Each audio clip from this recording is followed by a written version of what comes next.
All right, so the first review here I want to start off with is just giving you guys a heads up on something I told you about last time. Remember last time I was streaming a couple weeks ago, I reminded you of the Matt Wagner and Kelly Jones Dracula, the really great one that I had reviewed this volume last year. But I said that volume 2 had just been shipped to me, The Brides, and that I was going to review that this year. So I've read this, and I want to go ahead and review this.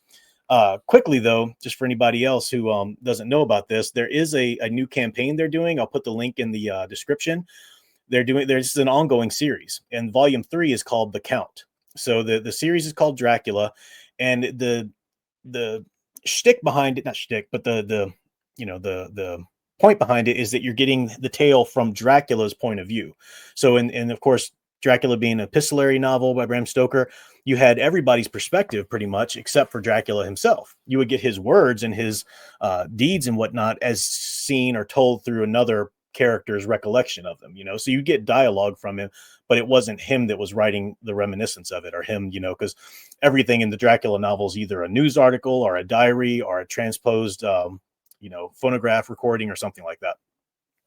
So all of these are from his perspective, and the first volume is like how he became a vampire, and it's really cool. It does some great stuff. It wasn't as gothic as I'd like it to be, I said, but it was excellent in its own right. He goes to the Scholomance, and it's all that kind of stuff. Dracula is true elemental evil in this too.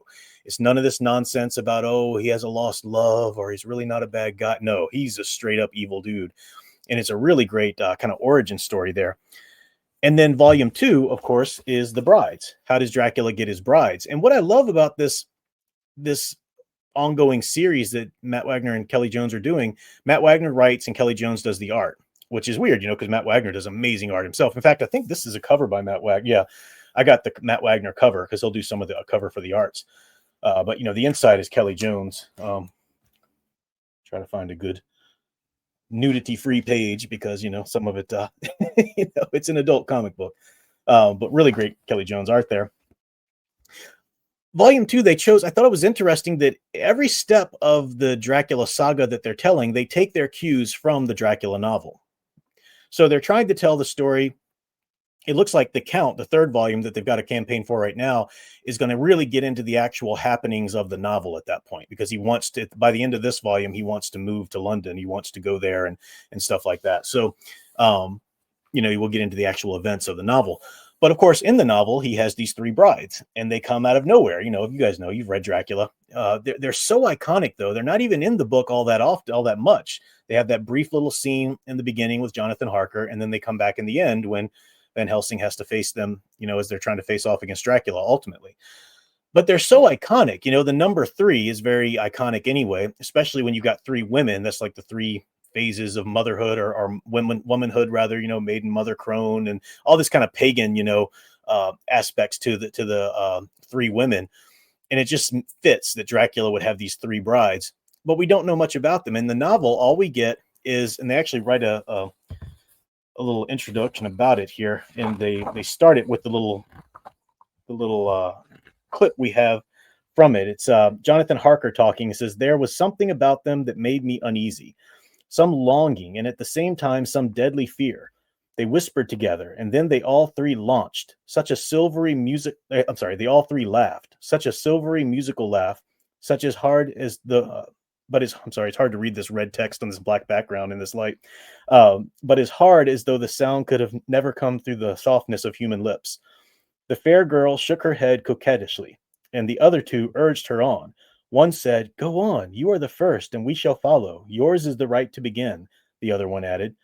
'He is young and strong. There are kisses for us all.' The fair girl went on her knees and bent over me, fairly gloating.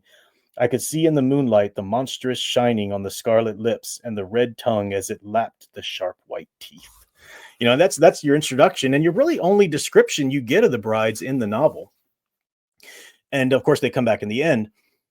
And so you have this mystery. Okay, so there's one of them that's a fair one. You can see the blonde here in the book that we have here, and she has some sort of right, a right to go first or something like that. And we never get the explanation of that.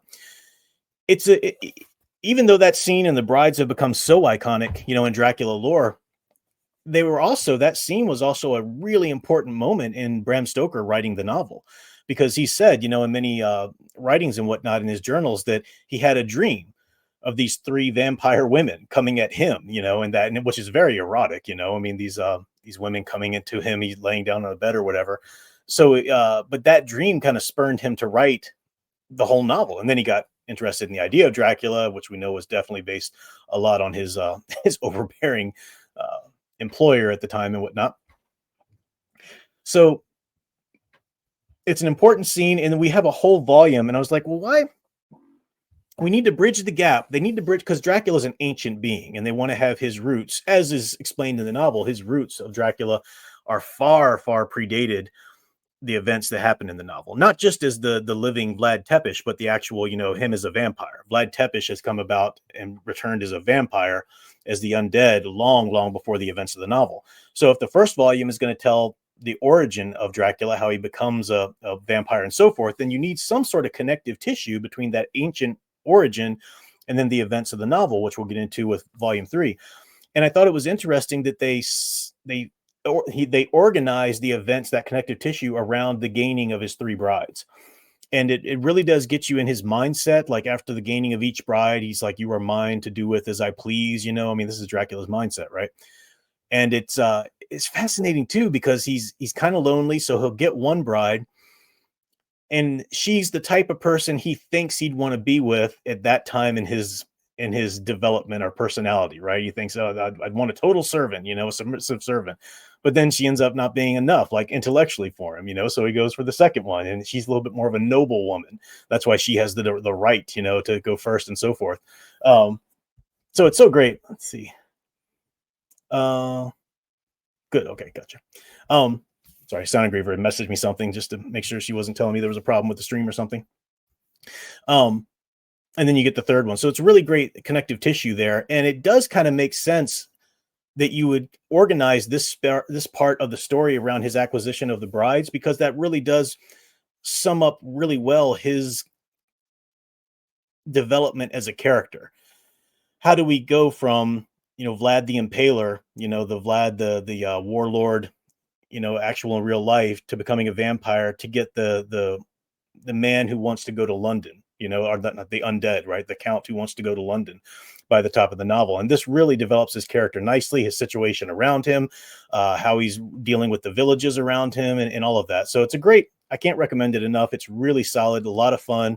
And if you miss these, obviously, if you're just hearing about it or whatever, the campaign for volume 3 does allow you to pick up these 2 as well. I think you can pick them up used, but I don't know if you can get a good hard copy used like this.